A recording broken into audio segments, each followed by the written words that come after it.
Saeed Hasnain Jaffrey. Poet Critic Lecturer. MPhil English Literature. M English Literature. M English, TEFL. B.Ed. For more lectures, subscribe the channel.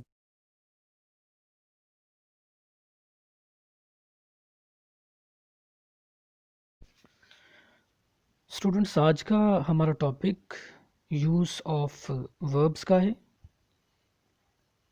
First year में English के paper का जो margin है वो है 100 marks का। उसमें से 80 मार्क्स का सब्जेक्टिव पेपर है, 20 मार्क्स का ऑब्जेक्टिव पेपर है, और उस ऑब्जेक्टिव में फिर जो यूज़ ऑफ वर्ब का मार्जिन है दैट इज़ ऑफ 5 मार्क्स। तो प्रीवियस पेपर्स में से कुछ सेंटेंसेस को सिलेक्ट किया गया है ताकि एनालिटिकली देखा जा सके कि किस किस्म के सेंटेंसेस यूज़ ऑफ वर्ब के पोर्शन में प्रीवियस पेपर्स में आते रहे हैं और in what way we will have to reinforce our brain. आगे बढ़ते हैं, देखते हैं इसे। इंटर पार्ट 1 2019, ये आज एक डिफरेंट बोर्ड का पेपर हमने ऑप्ट किया है। फैसलाबाद बोर्ड से हटके लाहौर बोर्ड का ग्रुप 1 का पेपर है और ऑब्जेक्टिव 20 मार्क्स। टाइम आपके पास इसके 30 मिनट्स होते हैं। 16 नंबर हमारा पहला जुमला है, charity dash at home. Charity being at home, charity begin at home, charity has begun at home, ये चैरिटी बिगिन्स एट होम। तो डेल्टा ऑप्शन यहाँ पे आएगा, चैरिटी बिगिन्स एट होम। ये एक प्रोवर्ब है और प्रोवर्ब में चेंज नहीं किया जाता, जैसे कि यूनिवर्सल ट्रूथ में कोई तब्दीली नहीं होती। तो charity begins at home Urdu में, बल्कि ये फ़ारसी का मुहावरा है, अव्वल ख्वेश बाद दरवेश। ख्वेश कहते हैं रिलेटिव्स को फ़ारसी में, पर्शियन लैंग्वेज में रिश्तेदारों को। तो इसका मतलब है कि जब पहले मदद करने लगें, लोगों को खैरात देने लगें, तो पहले करीबी रिश्तेदारों की मदद करें। चैरिटी बिगिन्स एट होम, तो डेल्टा ऑप्शन आएगी। Then sentence number 17, this book was dash 2 days ago। This book was published, या B option publish, C option will publish, delta publishes. जो इसके लिए करेक्ट ऑप्शन है वो होगा alpha. This book was published 2 days ago। तो ये sentence passive voice में है।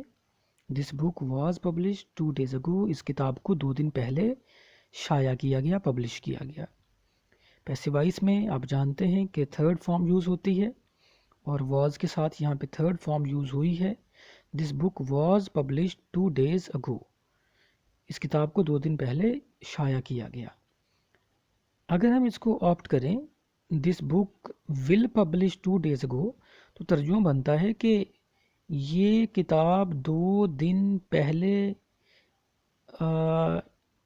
शाया करेगी। तो किताब ने ख़ुद तो नहीं शाया कुछ करना, पब्लिश करना, बल्कि उसको पब्लिश किया जाना है। तो ये सेंटेंस होगा, this book was published 2 days ago। 18 number देखें, they dash their work by tomorrow. तो टुमारो आ गया है, जाहिर है फ्यूचर की तरफ इशारा कर रहा है। तो जैसे ही इस बात पे हम पहुंचेंगे कि ये फ्यूचर की तरफ इंडिकेट कर रहा है, तो हम बीटा ऑप्शन को तो वैसे ही निकाल देंगे, हैड कंप्लीटेड। तो 3 ऑप्शन हमारे पास बचती हैं जो फ्यूचर के तरफ इशारा कर रही हैं। Delta option will complete, they will complete their work by tomorrow. तो ये डेल्टा ऑप्शन यहाँ पे आएगी। चार्ली ऑप्शन एक दफ़ा ज़रा देखें इसे, दे will have completed their work by tomorrow. Delta नहीं बल्कि इसमें ये चार्ली ऑप्शन आएगी, क्योंकि काम के मुकम्मिल होने की तरफ इशारा है। तो तर्जुमा होगा वो कल तक अपना काम मुकम्मिल कर चुके होंगे, यानी काम आज से शुरू किया है तो वो कल तक मुकम्मिल कर चुके होंगे। Bye bye tomorrow. Will complete नहीं आएगा डेल्टा। विल हैज़ तो बिल्कुल नहीं आ सकता, क्योंकि इंग्लिश में विल हैज़ का कोई वजूद ही नहीं है। विल हैव होता है, शैल हैव होता है, विल हैज़ तो एग्जिस्ट ही नहीं करता। तो ऑप्शन है they will have completed their work by tomorrow. Then next sentence है Quaid-e Azam dash very hard. Quaid-e Azam works very hard, alpha option नहीं आ सकती। और Quaid-e Azam work very hard, beta भी नहीं आ सकती। ये तो प्रेजेंट इंडेफिनिट की ही वायलेशन है। कायदे आज़म सिंगुलर के लिहाज से एस का इजाफा होना था। और Quaid-e Azam worked very hard, charlie option यहाँ पे आएगी। Quaid-e Azam worked very hard. Hard delta भी नहीं आएगा कायदे आज़म, क्योंकि अल्फ़ा बीटा और डेल्टा ये ऐसे जाहिर करते हैं कि जैसे कायदे आज़म भी मौजूद हैं। तो ये माजी की बात है, माजी के लिए यहाँ पे वर्कड आएगा। उसके बाद है they dash their meals before the guest arrived. They will have taken their meals before the guest arrived. एक सेंटेंस हमने चंद दिन पहले किया था कि the patient had died before the doctor came. तो ये उसी पैटर्न पे है। तो ये पास्ट परफेक्ट का जुमला है। तो पास्ट परफेक्ट के अकॉर्डिंग यहाँ पे हमारे पास बीटा ऑप्शन है। They had taken their meals before the guest arrived, मेहमानों के आने से पहले वो अपना खाना खा चुके थे। तो बी ऑप्शन इसमें सूटेबल है। आगे बढ़ते हैं। ये हमारे पास पेपर अगेन लाहौर बोर्ड का इंटर पार्ट 1 फर्स्ट ईयर का 2019, और इससे पहले पेपर ग्रुप 1 का था, ये ग्रुप 2 का पेपर है। इसमें देखें पहला जुमला, वर्क हार्ड लेस्ट यू डैश। अब लेस्ट के बाद यहाँ पे alpha option should fail. Work hard लेस्ट you should fail. तो ये लेस्ट के साथ जो कोरिलेटिव कंजंक्शन यूज़ होती है वो है शुड की। लेस्ट के बाद शुड आता है, याद रखें। लेस्ट के बाद शुड आता है जैसे आइदर के साथ और आता है, नाइदर के साथ नॉर आता है, और नॉट ओनली के साथ बट ऑल्सो आता है। तो दो के साथ जैसे येट आता है, इसी तरह से इसकी कोरिलेटिव लेस्ट के साथ शुड आता है। तर्जुमा इसका होगा work hard लेस्ट you should fail. मेहनत करो ऐसा ना हो कि तुम नाकाम हो जाओ। और विल फेल नहीं आएगा, डेल्टा कैन फेल भी नहीं आएगा, सी फेल भी नहीं आएगा। एक ही ऑप्शन है alpha should fail. 17 number sentence है would that they dash our neighbours. ये सब्जेंक्टिव सेंटेंसेस होते हैं जिनमें ख्वाहिश का इजहार किया जाता है। सब्जेंक्टिव सेंटेंसेस SUBJUNCTIVE, सब्जेंक्टिव में ख्वाहिश का इजहार किया जाता है। और ऐसे जुमलों में या तो आता है हैड बिन या आता है वर। तो would that they were our neighbours, alpha option had है। अगर ये हैड बीन होता तो फिर ये हम ऑप्ट करते। तो ये आएगा would that they were our are neighbours, काश वो हमारे हमसाए होते। Would that they are, would that they have been, ये दोनों प्रेजेंट की टाइप्स हैं, ये बिल्कुल नहीं आ सकती। वुड दैट में पास्ट आता है, या तो हैड बिन आता है या वर आता है। हैड बिन है नहीं, अकेला हैड है अल्फ़ा में, इसलिए वर आएगा। Would that they were are neighbours. Then sentence number 18, I dash tea every morning. एक रिपीटेड एक्शन है प्रेजेंट इंडेफिनिट के अकॉर्डिंग। तो रिपीटेड एक्शन में डेल्टा ऑप्शन आएगी। I take tea every morning, takes नहीं आ सकता। तो फर्स्ट पर्सन सिंगुलर के साथ अगरचे टेक्स आना चाहिए, लेकिन आए के साथ प्लूरल के अकॉर्डिंग यूज़ करते हैं किसी भी वर्ब को। जैसे आई हैव होता है, आई हैज़ नहीं होता। तो ये आएगा I take tea every morning, takes नहीं आएगा। आई हैव टेकन नहीं आएगा क्योंकि एवरी मॉर्निंग रिपीटेड एक्शन है। हैव टेकन वहाँ आता है जहाँ कोई काम मुकम्मल हो चुका हो। और आई हैड टेकन तो ये भी नहीं आएगा, ये भी बीटा ऑप्शन की तरह है। तो हमारे पास यहाँ पे जो ऑप्शन आएगी वो होगा I take tea every morning. Then sentence number 19, he dash out 5 minutes ago. तो 5 मिनट्स अगो, पहली बात तो ये कि ये काम माजी में हो गया है। गोज़ नहीं आएगा क्योंकि माजी की बात है, 5 मिनट पहले।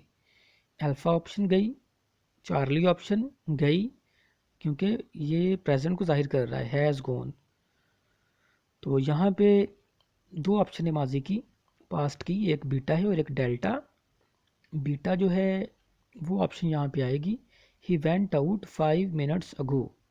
ही had gone out 5 minutes ago. Had दूर के पास्ट के लिए इस्तेमाल किया जाता है जिसको माजी बईद कहते हैं, जबकि वेंट जो है वो करीब माजी के लिए इस्तेमाल किया जाता है, पास्ट इंडेफिनेट। तो बीटा ऑप्शन आएगी, ही वेंट आउट 5 मिनट्स अगो। आगे बढ़ते हैं, 20th सेंटेंस है, it dash before I came out. तो जिस तरीके से पहले एक जुमला, फिर उसी की एग्जांपल मैं दूंगा कि the patient had died before the doctor came. तो पहला हिस्सा हैड के साथ आएगा, had plus third form of verb. It had rained before I came out. Alpha, beta, delta, इनमें से कोई ऑप्शन यहाँ पे ठीक नहीं होगी। नेक्स्ट हम देखते हैं कौन सा हमारे पास पेपर है आगे। ये हमारे पास पेपर है फैसलाबाद बोर्ड का, 2017 का ये पेपर है। और ग्रुप 1 का पहला इसका जुमला देखें, 16 number, I advised him dash the truth. I advised him dash the truth. I advised him to say the truth, to tell the truth, to speak the truth, to ask the truth. तो ये collocation पे follow करता है। Truth के लिए, सच बोलने के लिए स्पीक आता है, से नहीं आता। टेल, लाए के लिए आता है, सच के लिए स्पीक आता है। इसकी कॉलोकेशन है। कॉलोकेशन होता है कि ये वर्ड इसके साथ इस्तेमाल होता है। I advised him to speak the truth. तो चार्ली ऑप्शन होगी, अल्फ़ा, बीटा, डेल्टा, तीनों में से कोई नहीं होगी। 17 नंबर देखें, would that I dash a minister. तो पहले भी जैसे आपको बताया प्रीवियस पेपर में, would that they were our neighbour, वहाँ पे माजी आया था। यहाँ पर भी देखें, वुड दैट जहाँ पर भी आएगा पास्ट आएगा उसके बाद, इसलिए अल्फ़ा ऑप्शन एम की निकल गई, चार्ली ऑप्शन आर की निकल गई, और बीटा और डेल्टा, अब ये दो बराबर की ऑप्शन बच गई हैं। नैरो डाउन हमने किया इसको, जब दो ऑप्शन निकल गई बीच में से। Would that I were, delta option आएगी। याद रखें कि वुड दैट के बाद हमेशा पास्ट की कोई फॉर्म आती है, और वो अगर वर आएगा तो प्लूरल में लगाएंगे। अगर आप लगा रहे हैं हैड तो उसके साथ बीन ज़रूर आएगा। Would that I had been a minister या would that I were a minister. तो सब्जेक्टिव सेंटेंसेस, ख्वाहिश का इजहार। हाँ जी, 18 नंबर सेंटेंस देखें, जुमला है we generally dash Urdu in college. तो ये भी एक रिपीटेड एक्शन है। कॉलेज ज़ाहिर है हर रोज़ जाते हैं और हर रोज़ उस लैंग्वेज का इस्तेमाल होता होगा, उर्दू का। We generally speak Urdu in college, present indefinite के अकॉर्डिंग वी के साथ स्पीक आएगा, प्लूरल के अकॉर्डिंग स्पीक आएगा यहाँ पे। We generally speak Urdu in college, हम अमूमी तौर पे कॉलेज में उर्दू बोलते हैं। स्पोक नहीं आएगा, स्पीक्स नहीं आएगा, स्पीक्स तो वायलेट कर रहा है, वैसे ही एस का इजाफा है, स्पोकन भी नहीं आ सकता, तो क्योंकि ये कोई हैज़ है अब तो लगा नहीं हुआ, तो स्पीक और स्पोक, स्पोक इसलिए नहीं आएगा क्योंकि ये पास्ट है। वो generally speak Urdu in college, क्योंकि जनरली का लफ्ज़ जाहिर कर रहा है कि ये रिपीटेड एक्शन है। अगर जनरली ना होता तो फिर हम कर सकते थे वो स्पोक उर्दू इन कॉलेज। उसके बाद देखें जी, आगे हमारे पास जुमला चैरिटी बिगेन्स एट होम। इसको हमने लाहौर बोर्ड में पहले डिस्कस कर लिया है, लाहौर बोर्ड के पेपर में आया हुआ 2019 में। इधर ये फैसलाबाद बोर्ड के 2017 में फॉल कर गया है। तो ये इस पे हम क्या बात करें, पहले हम बात कर चुके हैं, आगे बढ़ते हैं। 20th सेंटेंस है, इट डैश सिंस मॉर्निंग। बहुत आसान, हमारे पास एक क्लू आ गया है, एक हिंट हमारे पास आ गया कि पहले तो इसमें सिंस लगा हुआ है। तो जहाँ पर भी सिंस का इस्तेमाल होता है वहाँ पर हम देखते हैं कि या तो कोई परफेक्ट हो या परफेक्ट कंटिन्यूस टेंस हो। तो परफेक्ट यहाँ पे कोई भी नहीं है। विल बी ब्लोइंग ये फ्यूचर कंटिन्यूस है, इज़ ब्लोइंग प्रेजेंट कंटिन्यूस है, ब्लो ये प्रेजेंट डेफिनेट है। तो एक ही हमारे पास है perfect continuous, has been blowing, तो ये यहाँ पे आएगा it has been blowing since morning, सुबह से हवा चल रही है। तो डेल्टा ऑप्शन सही होगी हमारे पास। नेक्स्ट देखते हैं कौन सा पेपर है हमारे पास। नेक्स्ट हमारे पास पेपर है फैसलाबाद बोर्ड का 2016 ग्रुप 2 का। दो पेपर पहले हमने लाहौर बोर्ड के डिस्कस किए, तीसरा पेपर फैसलाबाद बोर्ड का था। अब ये फोर्थ भी फैसलाबाद बोर्ड का है। पहला सेंटेंस इसका देखें, बहुत इम्पोर्टेंट है, ग्रामेटिकली थोड़ा सा कॉम्प्लेक्स है, तो जो रखें इस पे। ही क्राइड वो चिल्लाया, as if he dash mad. पहला तो आसान तरीका इसकी ऑप्शंस को नैरो डाउन करने का वो ये है कि क्राइड लग गया ना, पहले माजी है तो दूसरे हिस्से में कोई ना कोई माजी ही आना है। तो माजी कौन कौन से हैं यहाँ पे हमारे पास, अल्फ़ा माजी नहीं है, प्रेजेंट है, हैज़ बिन बीटा प्रेजेंट है, विल डेल्टा फ्यूचर है। तो माजी तो एक ही है और वो है हमारे पास were. He cried as if he were mad. अब ये देखें कितना अजीब लग रहा है, he were mad, why here is not he was mad. यहाँ पे वॉज क्यों नहीं आया, क्योंकि ही तो सिंगुलर है, third person singular. He cried as if he were mad. इसका रूल याद रखें, दो वर्ड मैं आपको बताता हूँ, एज इफ़ और as though, THOUGH। As if और एज दो के बाद ही के लिए, शी के लिए, कोई भी सिंगुलर हो उसके साथ आप वर इस्तेमाल करते हैं। एज इफ़ के बाद और एज दो के बाद आप वर इस्तेमाल करेंगे, वॉज इस्तेमाल नहीं करेंगे, ये याद रखें। तो हमारी ऑप्शन यहाँ पे करेक्ट जो होगी वो होगी charlie. He cried as if he were mad. उसके बाद आगे देखें जी, if he works hard he dash the examination. Conditional sentence आ गया, if he works hard he dash the examination. Conditional sentences में अगर आपके पास पहले हिस्से में यानी प्रोटोसिस में प्रेजेंट इंडेफिनेट है तो दूसरे हिस्से में आपके पास फ्यूचर इंडेफिनेट आएगा। अगेन केयरफुली इसे सुने और मेमोराइज इट। पहले हिस्से में अगर प्रेजेंट इंडेफिनेट आ गया, दूसरे हिस्से में फ्यूचर इंडेफिनेट आएगा। प्रोटोसिस प्रेजेंट इंडेफिनेट में है तो अपोडोसिस, जिसको कि दूसरा हिस्सा कहते हैं, वो फ्यूचर इंडेफिनेट में होगा।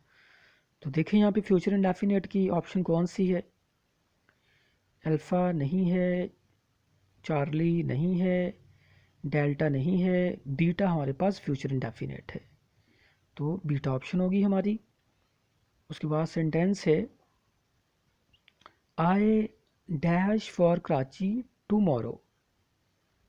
तो टुमारो लग गया। पहले तो इसको हम इस पे नैरो डाउन करेंगे ना कि टुमारो किन टेंसेस में इस्तेमाल होता है। टुमारो फ्यूचर में इस्तेमाल होता है। तो यहाँ पे देखें फ्यूचर की कौन कौन सी टाइप्स हैं। एक ही है, वो है डेल्टा। बाकी हैव बिन लिविंग तो प्रेजेंट परफेक्ट कंटिन्यूअस है। लेफ्ट पास्ट इंडेफिनेट है। लीव प्रेजेंट इंडेफिनेट है। तो डेल्टा ऑप्शन यहाँ पे हम उसको ऑप्ट करेंगे। Shall leave, I shall leave for Karachi tomorrow. Then हमारे पास सेंटेंस है a few days ago they dash us. Few days ago चंद दिन पहले। पहले भी हमने एक ऐसा जुमला देखा है फ्यू मिनट्स अगो। तो माजी करीब है। माजी करीब में पास्ट इंडेफिनिट इस्तेमाल होता है। A few days ago they met us. तो फ्यू डेज अगो ही जाहिर करता है कि यहाँ पर कोई ना कोई पास्ट आना है। तो इसको हम नैरो डाउन करते हुए देखेंगे कि पास्ट की टाइप्स कौन कौन सी हैं। चार्ली और डेल्टा तो पास्ट है ही नहीं। चार्ली प्रेजेंट है और डेल्टा फ्यूचर है। दो हमारे पास पास्ट की ऑप्शन है, वो है हैड मेट और मेट। तो माजी करीब है इसलिए बीटा ऑप्शन आएगी मेट। तो नेक्स्ट हमारा सेंटेंस है माई ब्रदर क्रिकेट डेली। अब ये काम हर रोज़ होता है। रिपीटेड एक्शन है। रिपीटेड एक्शन में प्रेजेंट इंडेफिनेट आता है, ये याद रखें। जैसे माँ खाना बनाती है, रिपीटेड एक्शन है। असलम स्कूल जाता है, रिपीटेड एक्शन है। हम उर्दू बोलते हैं, रिपीटेड एक्शन है। बार बार एक अमल हो रहा है ना, तो ये रिपीटेड एक्शन में प्रेजेंट इंडेफिनेट टेंस आता है। देखें प्रेजेंट इंडेफिनेट यहाँ पे माय ब्रदर सिंगुलर है और सिंगुलर के अकॉर्डिंग यहाँ पर डेल्टा ऑप्शन आएगी। My brother plays cricket daily. Is playing नहीं आएगा, तो ये प्रेजेंट कंटिन्यूअस है। ये प्रेजेंट कंटिन्यूअस वहाँ आता है जहाँ पे कोई मौजूदा हालत दिखाई जा रही हो, यानी उस वक्त में ये काम हो रहा है, वो क्रिकेट खेल रहा है। अगर ये डेली ना लगता आखिर पे, तो फिर होता my brother is playing cricket, तो इज़ प्लेइंग आ सकता था। तो फिर चार्ली ऑप्शन भी आ सकती थी, माई ब्रदर प्लेड क्रिकेट। लेकिन एक लफ्ज़ ने, डेली ने, इसको चेंज कर दिया कि ये डेल्टा ऑप्शन पे हम जाएंगे। माई ब्रदर प्लेज क्रिकेट डेली। तो ये ख़ास लफ्ज़ों को बीच में ज़रूर याद रखा करें। जैसे टुमारो आ गया था, डेली आ गया, बाय टुमारो आ गया। तो ऐसे लफ्ज़ों से हमें पता चलता है कि हमने कौन सी ऑप्शन को ऑप्ट करना है। तो नेक्स्ट इसकी की को आप लोगों के लिए रिपीट कर देते हैं ताकि आप लोगों को इसका याद रहे कि कौन कौन से जुमले थे। पहला 16 देखें, इसकी हमारे पास बिगिन्स डेल्टा ऑप्शन है। 17 के लिए हमारे पास अल्फ़ा ऑप्शन है, दिस बुक। और 18 के लिए दे dash their work, Charlie option है, विल हैव कंप्लीटेड। और 19 के लिए कायद आज़म वाला जुमला, चार्ली ऑप्शन है, वर्कड। और उसके बाद 20th सेंटेंस के लिए दे dash their meals, alpha option है, विल हैव टेकन। उसके बाद वर्क हार्ड लेस्ट यू, तो इसके लिए हमारे पास अल्फ़ा ऑप्शन है, शुड फेल की। 17 में हमारे पास चार्ली ऑप्शन है, वर की। 18 में हमारे पास डेल्टा ऑप्शन है, टेक की। 19 में हमारे पास बीटा ऑप्शन है, वेंट की। और 20th में हमारे पास चार्ली ऑप्शन है, हैड रेंड की। उसके बाद फैसलाबाद बोर्ड के 2 पेपर हमने लिए थे, उनकी की देखें। 16 आई एडवाइज्ड के लिए हमारे पास चार्ली ऑप्शन है, टू स्पीक। 17 के लिए हमारे पास डेल्टा ऑप्शन है, वर, सब्जेक्टिव जुमला था। 18 के लिए हमारे पास अल्फ़ा ऑप्शन है, स्पीक। 19 के लिए बिगेन्स, चार्ली ऑप्शन है, ये रिपीटेड सेंटेंस है, फैसलाबाद बोर्ड में भी है, लाहौर बोर्ड में भी है। उसके बाद 20th में हमारे पास डेल्टा ऑप्शन है, has been blowing. Then he cried as if इसमें हमारे पास वर की ऑप्शन है, चार्ली ऑप्शन। देन अगले जुमले में हमारे पास विल पास की ऑप्शन है, बीटा। फिर हमारे पास शैल लीव की ऑप्शन है, I shall leave for Karachi tomorrow. Then met की ऑप्शन है हमारे पास, a few days ago they met us, माजी करीब। आखिरी हमारा जुमला है, माई ब्रदर प्लेज क्रिकेट। तो डेल्टा ऑप्शन प्रेजेंट इंडेफिनेट। तो ये हमारा आज का यूज़ ऑफ वर्ब का लेक्चर यहाँ पे वाइंड अप होता है। इन रूल्स को याद रखें क्योंकि ये सिर्फ ऑब्जेक्टिव के लिए, एमसीक्यूज़ के लिए ज़रूरी नहीं, बल्कि करेक्ट सेंटेंसेस लिखने के लिए, करेक्ट स्ट्रक्चर ऑफ सेंटेंसेस के लिए भी ये बहुत ज़रूरी हैं।